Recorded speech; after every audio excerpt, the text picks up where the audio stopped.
નમસ્કાર વિદ્યાર્થી મિત્રો આપણે વિજ્ઞાનના ગયા લેક્ચરમાં આયનીય સંયોજનોના જે સામાન્ય ગુણધર્મો છે તે જોયા હતા કે આયનીય સંયોજનોનો ભૌતિક સ્વભાવ કેવો હોય, તેના ગલન બિંદુ, ઉત્કલન બિંદુ, તેની દ્રાવ્યતા અને આયનીય સંયોજનોમાં વિદ્યુતનું વહન કેવી રીતે થાય એ બધા પ્રશ્નો વિશે આપણે જોયું હતું.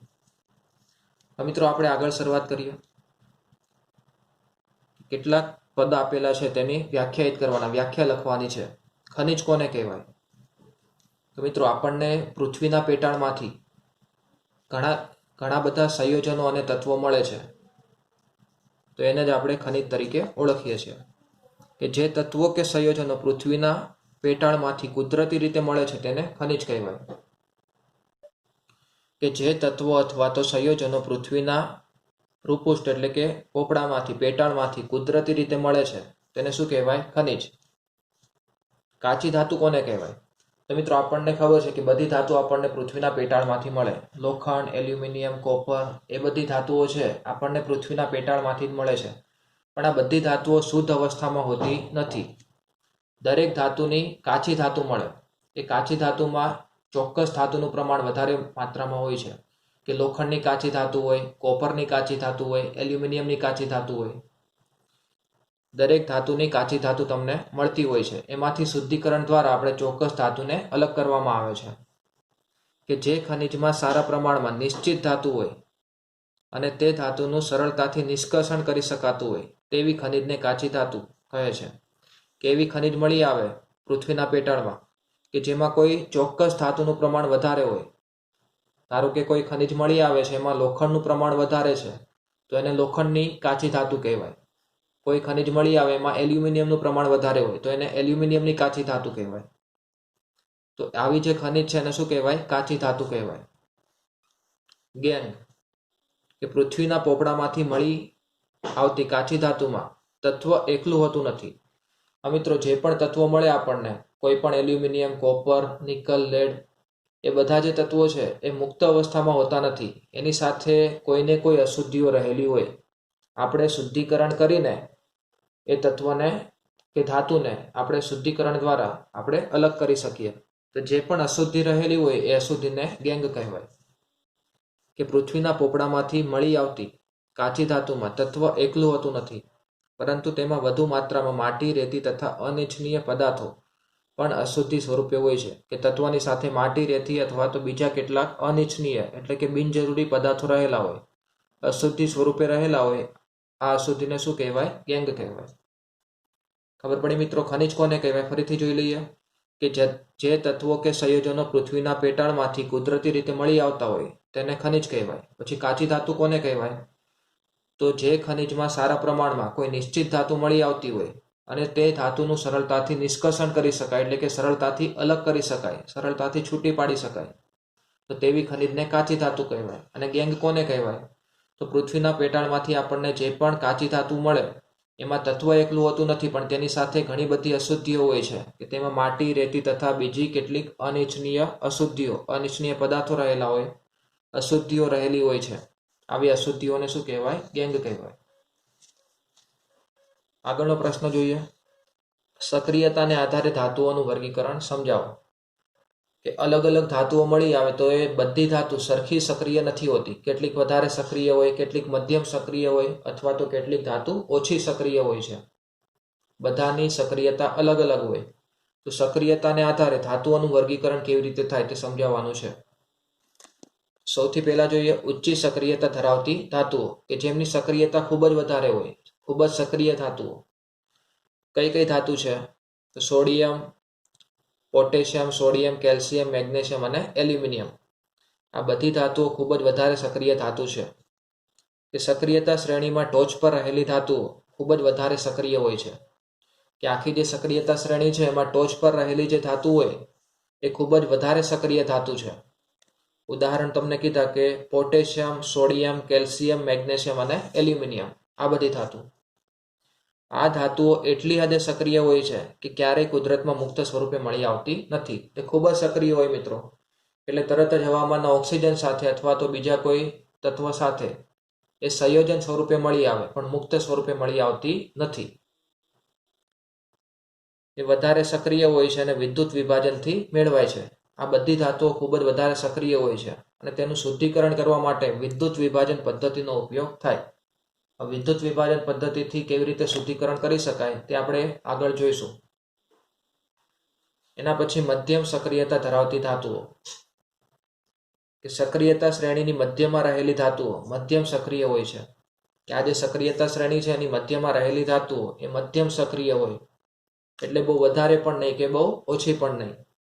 ઉદાહરણ આપેલા છે કે ઝીંક, લોખંડ, લેડ અને કોપર. આ બધી ધાતુઓ મધ્યમ સક્રિય ધાતુ છે. આ ધાતુઓ ઓક્સાઇડ, સલ્ફાઇડ અથવા તો કાર્બોનેટ સ્વરૂપે પૃથ્વીના પેટાળમાંથી મળે છે. આ ધાતુઓ કયા સ્વરૂપે મળી આવે? તો ઝીંક ઓક્સાઇડ હોય, ઝીંક સલ્ફાઇડ હોય. એટલે આ બધી જે ધાતુઓ છે ઓક્સાઇડ અથવા તો સલ્ફાઇડ સ્વરૂપે મળી આવે છે. લોખંડની વાત કરીએ તો આયર્ન ઓક્સાઇડ Fe2O3 હોય, અથવા તો લેડ ઓક્સાઇડ હોય, કોપર ઓક્સાઇડ હોય. એવી રીતે આ બધી ધાતુઓ ઓક્સાઇડ અથવા તો સલ્ફાઇડ સ્વરૂપે અથવા તો કાર્બોનેટ સ્વરૂપે પૃથ્વીના પોપડામાંથી મળી આવે છે. સૌથી છેલ્લે નીચી સક્રિયતા ધરાવતી ધાતુઓ, કે એકદમ ઓછી સક્રિય ધાતુ કે જે ખૂબ જ ઝડપથી પ્રક્રિયા કરે નહીં. કે સક્રિયતા શ્રેણીમાં તળિયે રહેલી જે ધાતુ છે એ ખૂબ જ ઓછી સક્રિય ધાતુ હોય છે. અહીંયા બે ધાતુના ઉદાહરણ આપેલા છે તમને. Ag એટલે સિલ્વર અને Au એટલે ગોલ્ડ. સોનું છે એને ઓરમ પણ કહેવાય. ઓરમ એટલે એની સંજ્ઞા કઈ લખેલી છે? Au. એટલે સિલ્વર અને ગોલ્ડ બંને ખૂબ જ ઓછી સક્રિય ધાતુ કહેવાય. તે ઘણીવાર મુક્ત અવસ્થામાં મળે છે. મુક્ત અવસ્થામાં એટલે કે એની સાથે બીજું કોઈ તત્વ સંયોજન સ્વરૂપે હોતું નથી. સોનું અને ચાંદી એ બંને મુક્ત અવસ્થામાં પણ મળી આવે છે. ચાંદી અને કોપર તેમના સલ્ફાઇડ અથવા તો ઓક્સાઇડ સ્વરૂપે પૃથ્વીના ભૂપૃષ્ઠમાંથી સંયુક્ત અવસ્થામાં મળે છે. સોનું અથવા તો પ્લેટિનમ જેવી જે ધાતુ છે ઘણી વખત મુક્ત અવસ્થામાં મળી આવતી હોય, પણ ચાંદી અને કોપર જેવી જે ધાતુ છે એ તેમના સલ્ફાઇડ અથવા તો ઓક્સાઇડ સ્વરૂપે એ પૃથ્વીના પેટાળમાંથી મળી આવે છે. એટલે સલ્ફાઇડ સ્વરૂપે અથવા તો ઓક્સાઇડ સ્વરૂપે મળતી હોય છે. સૌથી ઓછી સક્રિય ધાતુ હોય તો ઘણી વખત મુક્ત અવસ્થામાં પણ મળે છે. ઘણી ધાતુઓની અયસ્ક ઓક્સાઇડ હોય છે. અયસ્ક એટલે કે કાચી ધાતુ. અયસ્ક કોને કહેવાય? કાચી ધાતુને. કે ઘણી વખત ધાતુની જે અયસ્ક હોય એ ઓક્સાઇડ એટલે કે ઓક્સિજન સાથે સંયોજન સ્વરૂપે મળી આવતી હોય. આમ થવાનું કારણ એ છે કે ઓક્સિજન ખૂબ જ સક્રિય તત્વ છે અને પૃથ્વી પર વિપુલ પ્રમાણમાં પણ મળે છે. ઓક્સિજન એ ખૂબ જ સક્રિય તત્વ કહેવાય અને ઓક્સિજન એ ખૂબ જ વધારે પ્રમાણમાં પણ મળી આવે છે. એટલે મિત્રો ખબર પડી ગઈ તમને કે સક્રિયતાને આધારે ધાતુઓનું વર્ગીકરણ કેવી રીતે થાય. તો 3 પ્રકારે વર્ગીકરણ થાય છે. ખૂબ જ ઊંચી સક્રિયતા ધરાવતી ધાતુઓ, મધ્યમ સક્રિયતા ધરાવતી ધાતુઓ અને નીચી સક્રિયતા ધરાવતી ધાતુઓ. ઊંચી સક્રિયતા ધરાવતી ધાતુઓ, કે સક્રિયતા શ્રેણીમાં ટોચ પર રહેલી જે ધાતુ છે એ ખૂબ જ વધારે સક્રિય હોય છે. કઈ ધાતુ? પોટેશિયમ, સોડિયમ, કેલ્શિયમ, મેગ્નેશિયમ અને એલ્યુમિનિયમ.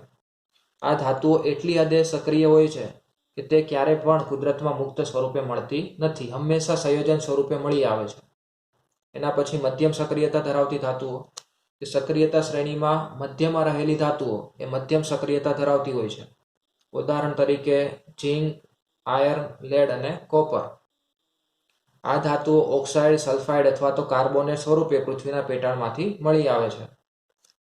નીચી સક્રિયતા ધરાવતી ધાતુઓ, કે સક્રિયતા શ્રેણીમાં એકદમ તળિયે રહેલી ધાતુઓ સૌથી ઓછી સક્રિય હોય છે. તે ઘણીવાર મુક્ત અવસ્થામાં પણ મળી આવે. એટલે બધી ધાતુ નહીં, પણ સોનું અથવા તો પ્લેટિનમ જેવી જે ધાતુ છે એ મુક્ત અવસ્થામાં મળી આવતી હોય છે. ઉદાહરણ આપેલા છે સોનું અને ચાંદી. ચાંદી અને કોપર તેમના સલ્ફાઇડ અથવા તો ઓક્સાઇડ સ્વરૂપે પૃથ્વીના પેટાળમાંથી સંયુક્ત અવસ્થામાં મળી આવે છે. એના પછી ઓક્સિજન વિશે કીધું કે ઘણી ધાતુઓની અયસ્ક એટલે કે કાચી ધાતુ ઓક્સાઇડ સ્વરૂપે હોય છે. આમ થવાનું કારણ શું? કે ઓક્સિજન ખૂબ જ સક્રિય તત્વ છે અને તે પૃથ્વીના પેટાળમાં ખૂબ જ વિપુલ પ્રમાણમાં, ખૂબ જ પુષ્કળ પ્રમાણમાં મળી આવે છે. આગળ જોઈએ હવે કે કાચી ધાતુમાંથી શુદ્ધ ધાતુના નિષ્કર્ષણમાં સમાવિષ્ટ તબક્કાઓ 4 સ્વરૂપે દર્શાવો. કે કોઈ પણ કાચી ધાતુ મળી આવે અયસ્ક હોય કાચી ધાતુ એમાંથી અલગ અલગ ધાતુનું શુદ્ધિકરણ કેવી રીતે આપણે કરી શકીએ ચાર્ટ સ્વરૂપે દર્શાવવાનું છે. અલગ અલગ આપણે પ્રશ્નો સ્વરૂપે પણ જોવાનું છે. દરેકના અલગ અલગ પ્રશ્નો છે એટલે આ ખૂબ જ મોટો ટોપિક છે, પણ અહીંયા ખાલી ચાર્ટ સ્વરૂપે તમને દર્શાવેલું છે. આપણે જોઈ લઈએ કે સૌથી પહેલા તો કાચી ધાતુ અયસ્કનું સંકેન્દ્રીકરણ એટલે કે શુદ્ધિકરણ. તો 3 જૂથની અંદર વર્ગીકરણ થાય છે એમ કીધું તમને. ઊંચી સક્રિયતા ધરાવતી ધાતુઓ, મધ્યમ સક્રિયતા ધરાવતી ધાતુઓ અને નીચી સક્રિયતા ધરાવતી ધાતુઓ.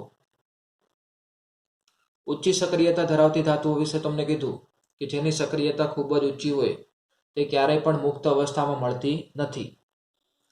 તો એનું તમારે શુદ્ધિકરણ કરવું છે તો કેવી રીતે થાય? તો પીગળેલી અયસ્કનું વિદ્યુત વિભાજન, કે જે કાચી ધાતુ હોય એનું વિદ્યુત વિભાજન કરવામાં આવે. વિદ્યુત વિભાજન કેવી રીતે થાય એના વિશે આપણે આગળ જોઈશું, ત્યારે ખબર પડશે તમને.